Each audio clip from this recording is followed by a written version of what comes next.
अब आप बात कर लेते हैं, कुछ लोग बोलते हैं सर पाठ्यक्रम में क्या पढ़ना है, कैसे पढ़ना है, तो मैं 5 मिनट में आपको एक्सप्लेन कर देता हूं, 5 मिनट एक्सप्लेन कर देता हूं, क्योंकि सर की क्लास है, सर वेट कर रहे हैं। बेटा देखना, जितने लोग लाइव देख रहे हैं, बहुत ही शानदार मध्य प्रदेश की क्लास होने वाली है, एमपी का मेगा मैराथन, और ये केवल डेमो है। आपको बहुत जल्दी 12-12 घंटे की और क्लास मिलने वाली है हमारे चैनल पर। तो बस इतना ध्यान रखें कि अगर पीएससी निकालना है तो हमारे चैनल पर सब्सक्राइब कर लो, बहुत ही शानदार तरीके से। अब देखो यार, मध्य प्रदेश सबसे ज्यादा महत्वपूर्ण क्यों होता है, क्योंकि मध्य प्रदेश का इतिहास भी अलग से यूनिट में है, मध्य प्रदेश का जियोग्राफी भी अलग से यूनिट में है, मध्य प्रदेश की पॉलिटी भी अलग से यूनिट में है। तो एमपी जीके की बात करें तो एमपी जीके का इतिहास, संस्कृति, साहित्य, इस पर मैंने भी ऑलरेडी वीडियो बना रखा है। एमपी जीके आपने देखा होगा 12-12 घंटे का, लेकिन इस पर आपको सर बनाएंगे कुछ दिन के बाद। आज केवल सर आपके सामने एमपी जीके का इंट्रोडक्शन और एमपी जीके का कुछ महत्वपूर्ण तथ्य लेकर आ रहे हैं जो कि एग्जाम में डायरेक्टली पूछे जाते हैं। तो ये तो हो गई भैया मध्य प्रदेश की बात। इतिहास, प्राचीन मध्यकालीन भारत का इतिहास, ये आपका सर खत्म कर देंगे। कौन सा प्राचीन, नहीं सॉरी मध्यकालीन, प्राचीन नहीं मध्यकालीन, मध्यकालीन सर खत्म कर देंगे।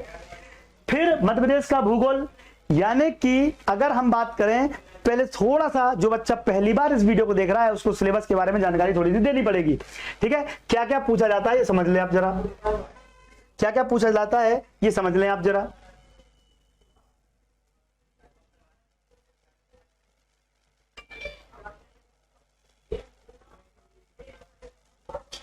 देखो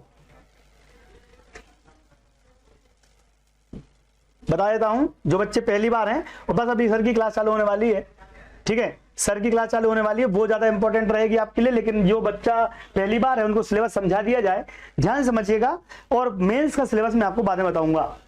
देखिए मध्य प्रदेश का इतिहास, मध्य प्रदेश का इतिहास में क्या पूछा जाता है, मध्य प्रदेश, और देखिए जो सिलेबस 2019 में लागू हुआ था वही सिलेबस 2020 में लागू होगा, ठीक है। 21 में लागू हुआ था तो अब 21 में लागू होगा। मध्य प्रदेश का इतिहास, महत्वपूर्ण घटनाएं, राजवंश आंदोलन, स्वतंत्रता आंदोलन, मध्य प्रदेश का योगदान, मध्य प्रदेश की प्रमुख कलाएं, स्थापत्य कला। अब एक प्रमुख कलाएं, स्थापत्य कला में चीजें पूछी जाती हैं कि यहाँ के लोग जनरली क्या, मतलब संस्कृति के अकॉर्डिंग उनकी खुद की कुछ कलाएं होती हैं। जैसे पिथौरा, अभी उसमें भूरी बाई को मिला भी है अवार्ड, ठीक है ना। तो हर एक जनजाति की, हर एक समाज की अपनी एक अलग पहचान होती है। तो कला के रूप में आप देख सकते हो यहाँ पर, कला के रूप में स्थापत्य कला की बात करें तो वहां पर आपने देखे होंगे कई सारे चीजें बनाई जाती हैं उनके अकॉर्डिंगली। जैसे कि अगर मुगल की बात करें तो मुगलों ने अपने हिसाब से चीजें बनवाई थी, तो यहाँ पर भी हमारे पुराने जमाने के लोग जब कुछ बनाते थे तो कलाएं, जनजातियां, बोलियां, जो भी आपके जनजाति बोली या फिर संगीत, लोक त्योहार, लोक कला, साहित्य और साहित्यकार, उनकी कृतियां स्पेसिफिक है। जब तक आप सिलेबस को नहीं समझोगे आप एग्जाम पीएससी की नहीं निकाल पाओगे। इसलिए पहले सिलेबस को समझना बहुत जरूरी है कि लाइन बाय लाइन लिखा हुआ है, तो यहां तक तो समझ में आता भी है लोगों को, एमपीएम ने पढ़ भी रखा है। थोड़ी समस्या आगे आएगी, सर कहां से पूछा जाएगा मैं आपको बताऊंगा। देखो मध्य प्रदेश के प्रमुख धार्मिक पर्यटन स्थल, मध्य प्रदेश की जनजातीय व्यक्तित्व, ये तो आपके हो गए जो कि स्पेसिफिक है भाई, क्या पूछा जाएगा। और ये आज आपको व्यक्तित्व के बारे में सर समझाएंगे भी सही, प्रमुख व्यक्ति पढ़ा रहे हैं आपको। भारत का इतिहास की बात करें तो प्राचीन और मध्यकालीन भारत का इतिहास याद रखना बेटा। कुछ दिनों पहले का जो सिलेबस था 2015 की बात करें, 15 की बात करें तो आपको पूरे वर्ल्ड का इतिहास था, यानी कि विश्व का इतिहास पूछा जाता था।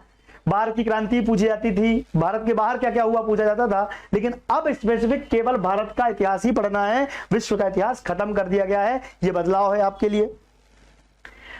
प्राचीन मध्यकालीन भारत के साथ उनकी कौन कौन सी घटनाएं हुई, जैसे कि सिंपल सी बात करें कि भाई पुराने समय में भारत के लोग कैसे रहा करते थे, फिर हमारे सभ्यता में बदलाव कैसे हुआ, मुगल हमारे पास आए, हमारे यहाँ अंग्रेज आए, अंग्रेज के बाद हम आजाद हुए, तो वो सारी बातें धीरे धीरे करके आप सीख सकते हो। और आज के परिदृश्य में भारत कैसा जी रहे हैं, हम कैसे काम कर रहे हैं, सामाजिक, प्रशासनिक, आर्थिक व्यवस्थाएं पहले कैसी थी और अब क्या हो गई हैं, इनके बारे में पूछा जाता है और ये बताया भी जाएगा।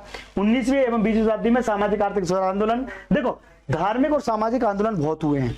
भक्ति काल की बात करें तो बहुत सारे सूफी संतों ने भी आंदोलन किए हैं, और बहुत सारे लोगों ने, जब लोग विरक्त हो रहे थे, कैसे, जब लोग विरक्त हो रहे थे किन चीजों से, जैसे बौद्ध धर्म अपना रहे थे तो लोग सनातन धर्म से विरक्त हो रहे थे, तो वेदों की ओर लौटो, सनातन धर्म को वापस से लाने की दयानंद सरस्वती की पहल, ऐसे बहुत सारे आंदोलन हुए हैं बेटा।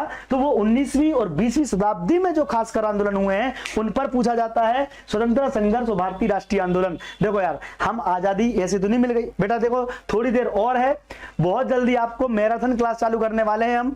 तो जो बच्चा पीएससी निकालना चाहता है 10 मिनट वेट कर लो, बहुत ही जानदार मैराथन होने वाली है, मजा आ जाएगा आपको पढ़ के। भारत स्वतंत्रता आंदोलन किस किस ने किए, कब कब किए, इन पर जानकारी पूछेंगे। भारतीय राष्ट्रीय आंदोलन हो गया, स्वतंत्रता के पहले भारत का एकीकरण पुनर्गठन हो गया। स्वतंत्रता के बाद भारत ऐसा नहीं था जैसा अभी है, बहुत सारी रियासतें थी और कुछ तो अपने में जीना चाहते थे, और कश्मीर मुद्दा उसमें से एक है। हरि सिंह भाई साहब की बात करें, ऐसे ही लखनऊ की रियासत, हैदराबाद के निजाम, बहुत, हमारा भोपाल खुद यार 2 साल तक आजादी के बाद भी मध्य प्रदेश में नहीं मिला था, लेकिन बाद में उसको मिला लिया गया। तो भोपाल, भारत का एकीकरण यानी भारत इकट्ठा कैसे हुआ इसके बारे में, तो ये सारी चीजें, सारी घटनाएं आपको बहुत ही बेहतरीन तरीके से हमारे चैनल में पढ़ाई जाएंगी। विश्वास कीजिए, जो टीचर आपको लेकर आ रहे हैं वो सारे के सारे मेंस लिखे हुए हैं, जिन्होंने 2-2, 3-3 बार मेंस लिख चुका है, उनको सब आइडिया कि आपको कैसे ज्ञान देना है, कैसे आपको दिमाग में उतारना है, कैसे आपको समझाना है। तो इस चैनल के माध्यम से आपको फ्री क्लास ज्वाइन करवाई जाएगी। दीप्ति सिंह एकेडमी के माध्यम से आप फ्री में पढ़ रहे हैं घर बैठे। यूपीएससी भी हम जब चालू करेंगे बात की बात है, अभी एमपीपीएससी की फैकल्टीज हैं, उनसे हम पढ़वा देते हैं। 2 मिनट रुक जाओ, बस इस मित्र आपका सहयोग चाहिए कि अगर हम इतना प्रयास आपके लिए कर रहे हैं, 12-12 घंटे की क्लास फ्री ऑफ कॉस्ट या 6-6 घंटे की क्लास ले रहे हैं, तो आपको बस इतना ध्यान रखना है कि थोड़ा सा और दम मारना है, हमारे साथ बने रहे, वीडियो को शेयर कर दें जल्दी फटाफट। मध्य प्रदेश का भूगोल, ये तो मैंने 2 पार्ट में ऑलरेडी पढ़ा रखा है। मध्य प्रदेश का भूगोल दिनेश ठाकुर सर्च कर लो बेटा, MP geography Dinesh Thakur search कर लो, 2 पार्ट में पढ़ा रखा है मैंने, जिसमें कि मध्य प्रदेश के वन, वनोपज, नदियां, पर्वत, पठार, कैसा मध्य प्रदेश का जलवायु, प्राकृतिक खनिज संसाधन, परिवहन, विद्युत योजनाएं, मध्य प्रदेश कृषि, पशुपालन, कृषि आधारित उद्योग, ये सारी की सारी चीजें मैंने पढ़ा रखी हैं और आपको और मिल जाएंगी, डोंट वरी। बस इतना ध्यान रखना बेटा, जो बच्चे लाइव देख रहे हैं 15 मिनट बाद लाइव आ जाना। सर की आज मेहनत है, आपको पूरा डेटा रिचार्ज करने का मैंने पहले ही बोल दिया था, 10-10, 12-12 रुपए का डेटा रिचार्ज कर लो, डेटा के बहाना मत मारना। और 12 तारीख को सर भूखे प्यासे आपको पढ़ाने वाले हैं, थोड़ा बहुत जो मिलेगा खाने वही खाएंगे, बाकी कुछ नहीं खाएंगे, वो ध्यान रखना। लेकिन आपको भी इसी तरीके से शिद्दत से, देखिए हमारी फैकल्टी आपको बिल्कुल जी जान लगा के पढ़ाएगी, लेकिन आपको भी तो अगर सिलेक्शन लेना है तो जी जान लगाना पड़ेगा ना बेटा।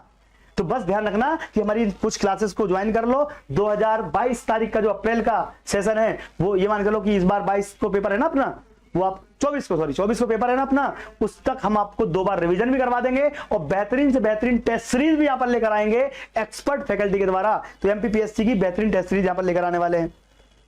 एक बार अगर आप सहमत हो तो वाई लगा दो बेटा, जो बच्चे सहमत है मैराथन क्लास में आने के लिए वाई लगा दो एक बार जल्दी, फटाफट फास्ट। भारत एवं विश्व का भूगोल, देखो इसमें विश्व का भूगोल जरूर है, इसमें केवल इंडिया का नहीं है। तो भारत और विश्व का भूगोल, ये पूरा खनिज संपदाएं, जल, कृषि, वेदी, हम आपको जब ज्योग्राफी राणा सर पढ़ाएंगे ना, कल ज्योग्राफी पढ़ाएंगे ना शाम को 8 बजे, उसमें सबसे पहले आपको सिलेबस डिस्कस करवा देंगे हम, ठीक है। हर एक फैकल्टी आपको सिलेबस डिस्कस करवा देंगे, एमपी छोड़ के, बाकी हर एक फैकल्टी आपको पहले थोड़ा सिलेबस डिस्कस कर लेगी, आपको सब समझा देंगे कैसे कैसे पढ़ना है। सभी आ रहे हैं ना, अभी थोड़ी देर बाद सभी आ रहे हैं ना, कोई बोला तो नहीं मान रहा है। देखो एक टेलीग्राम चैनल है दिनेश ठाकुर अनअकैडमी, लिख लो दिनेश ठाकुर अनअकैडमी, उस पर मैं आपको भेजूंगा सारी लिंक्स, पीडीएफ भी भेजूंगा, ठीक है, यहाँ की पीडीएफ आपको मिलेगी, डोंट वरी। सब आ रहे हैं, सब तैयार हैं, ठीक है, सब रेडी हैं, सर भी रेडी हैं भैया। सॉरी क्षमा चाहता हूँ सर, 2 मिनट और लूंगा आपके, लेकिन बच्चों को मैं बोल दूं कि अब क्लास में पूरा रात को 12 बज जाए, लेकिन आपको हिलना नहीं है जब तक हम लोग आपके साथ हैं बेटा, ध्यान रखना। और यही डेडिकेशन अगर हमको दिख गया ना, तो ऐसी हम कम से कम 10-12 मैराथन लगवा देंगे, लेकिन आपको पहले आज प्रूफ करना पड़ेगा कि आप तैयार हो पढ़ने के लिए, ठीक है। वाई लगा दो भैया। एमपीपीएससी के फॉर्म कब डलेंगे, बस ये मान लो दिसंबर में चालू, जनवरी चालू हो जाएंगे, दिसंबर में चालू हो जाएंगे, दिसंबर में, ठीक है। अगर सीरियस पढ़ाई कर रहे हो तो आ जाओ बेटा, ध्यान रखना, मैं बार बार बोल रहा हूं, जिसको नहीं पढ़ना है बिल्कुल मत आना, लेकिन जिसके मन में थोड़ा सा भी खौफ है कि पीएससी कैसे निकलेगी, ये 4-5 दिन की क्लास अटेंड कर लेना, उसका रेगुलर क्लास कर देंगे हम आपकी, ध्यान रखिए इस चीज का, ठीक है बेटा। राज्य व्यवस्था, संविधान व्यवस्था, इसके लिए पॉलिटी वाले सर जो हैं वो आपको पूरा राज्य व्यवस्था समझाएंगे, कैसे पढ़ना है, कहां से पढ़ना है। लक्ष्मीकांत देख के डर मत जाना, पूरी लक्ष्मीकांत कभी नहीं पढ़ते अपन, ना आती है पीएससी में, इतनी मोटी बुक है, पूरी नहीं पूछी जाती, जितनी पूछी जाती है क्या क्या पूछा जाता है सर बिल्कुल स्पेसिफिक पढ़ाएंगे। यही तो फायदा है ऑनलाइन पढ़ने का। हमसे क्यों पढ़ रहे हो, ये तो किताबें रखी हुई है ना, लेकिन हम आपको इसलिए पढ़ा रहे हैं बेटा। वहां वीडियो शेयर जरूर कर देना। जो अभी भी लेट है, हवेली 10 बजे है, मेरी हवेली 10 बजे है। हवेली अपन आधे घंटे ही लेंगे, आज ज्यादा नहीं लेंगे क्योंकि सर की क्लास रहेगी। हवेली अपन आधे घंटे ही लेंगे।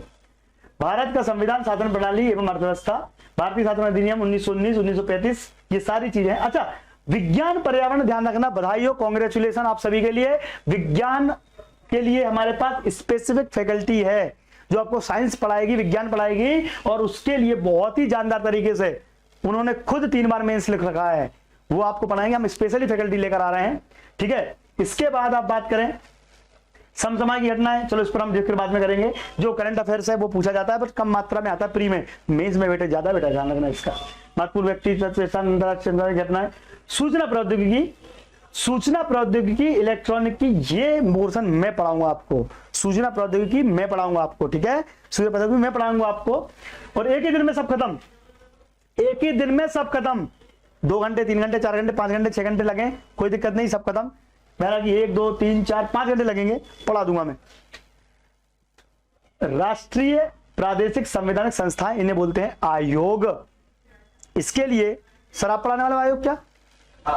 पूरे उंगलियों पर आयोग याद करने वाले अगर जो बच्चे आते हैं, उसकी भी मैराथन क्लास लेंगे, 3-4 घंटे में खत्म कर देंगे कि नहीं? बनाएंगे प्रॉपर फॉर्मेट तो जल्दी खत्म कर देंगे, क्योंकि बार बार बच्चे नहीं पढ़ेंगे, अपन एक साथ ही पढ़ा देते हैं। 3-4 घंटे में हो जाएंगे अपने, शायद 3 घंटे में अपन मेरा पूरा खत्म कर देंगे। तो यार देखो, ये पूरा आयोग जो है बहुत ही बेहतरीन तरीके से। और मैं पहले सर को बुलाना चाहता हूं। सर आइए, आप क्लास सर लेने वाले हैं। बहुत दिन से डिमांड थी, बच्चे बोल रहे थे, सर ने स्वयं 2 बार मेंस लिख रखा है, ठीक है। तो अभी सर